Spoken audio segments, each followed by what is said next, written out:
Rebelión en la granja. Día 30. La curva no cede, aunque el peruano titule lo contrario en su portada. Patricia del Río, Rosa María Palacios y ahora Sigrid Bazán, probablemente la voz oficiosa de la República, se volvieron repentinamente críticas. Saludamos el acontecimiento por tratarse de tres voces que durante más de 2 años fueron sostén mediático del gobierno. En buena hora. El giro es saludable y aunque desconocemos las motivaciones específicas de cada caso, esperamos que sea una línea de conducta por lo menos a mediano plazo. Si no es así, nos reservamos el derecho a sospechar. El país y el gobierno necesitan urgentemente llamados de alerta que impidan consolidar un coro monofónico que solo sepa aplaudir.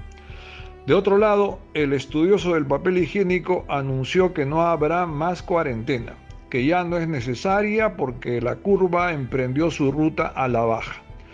Lo mismo insinuó el presidente tras presentar 4 curvas que probablemente hizo el mismo Matuk. Pero el inefable primer ministro confesó en sentido opuesto que habíamos entrado a la fase 4 de la epidemia, que de acuerdo a la Organización Mundial de la Salud corresponde a la etapa del descontrol del contagio. ¿Quién dice la verdad y quién miente? Silencio en la sala. Hoy, The Washington Post, con información de la Universidad Johns Hopkins, actualizada a las 8:40 de esta mañana, coloca al Perú como el país con mayor crecimiento porcentual de infecciones del mundo en los últimos 2 días, con 30% de incremento en las últimas 48 horas. Y ya estamos apenas por debajo de la India y de Corea del Sur y en la región solo detrás de Brasil. No hay más que decir. No se ve la luz al final del túnel todavía.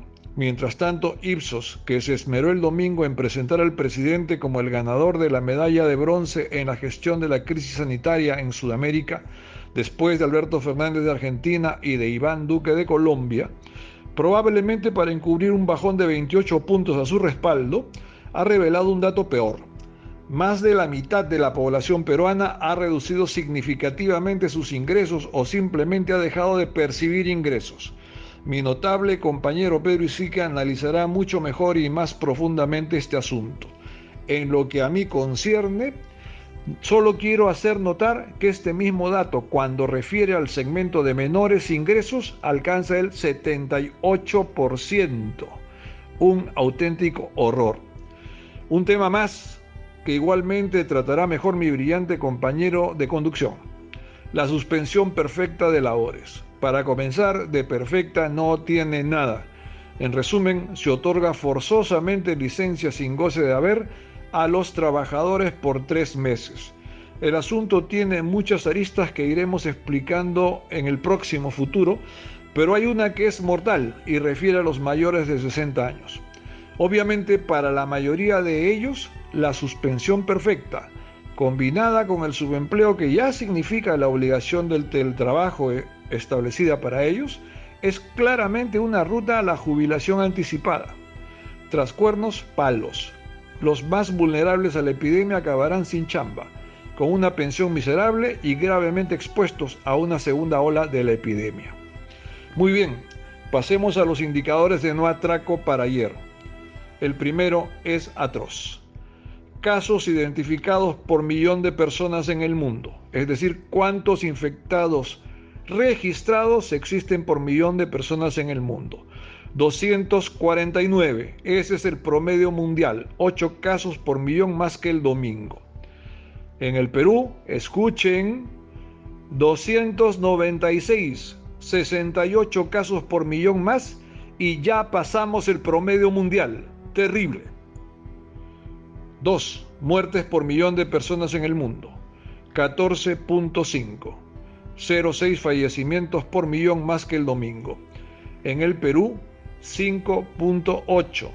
2.2 fallecimientos por millón de personas más que el domingo. Fíjense, en el mundo, en el mismo periodo, los fallecimientos han crecido 0.6 y en el Perú los fallecimientos por millón han crecido 2.2.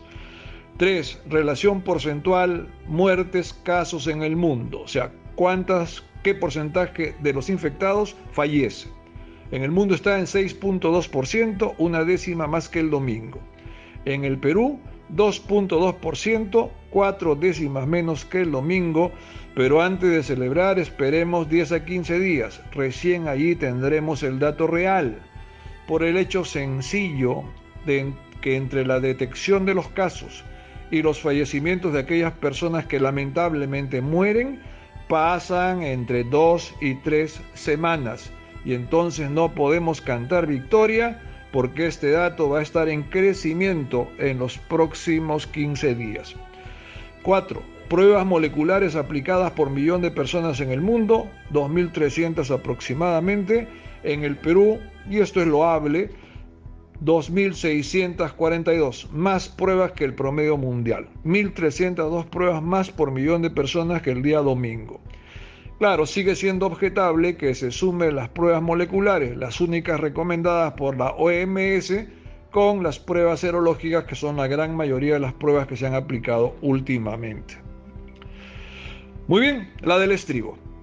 El ministro de Justicia ha declarado que van a liberar a más de 2.500 reclusos condenados por no pagar pensión alimenticia, previo pago de la deuda. ¡Ay, señor!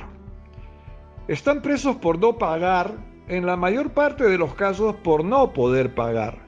Solo saldrán los mayores sinvergüenzas que, pudiendo pagar, prefirieron no hacerlo. Ahora que la cosa está negra, se apresurarán a pagar.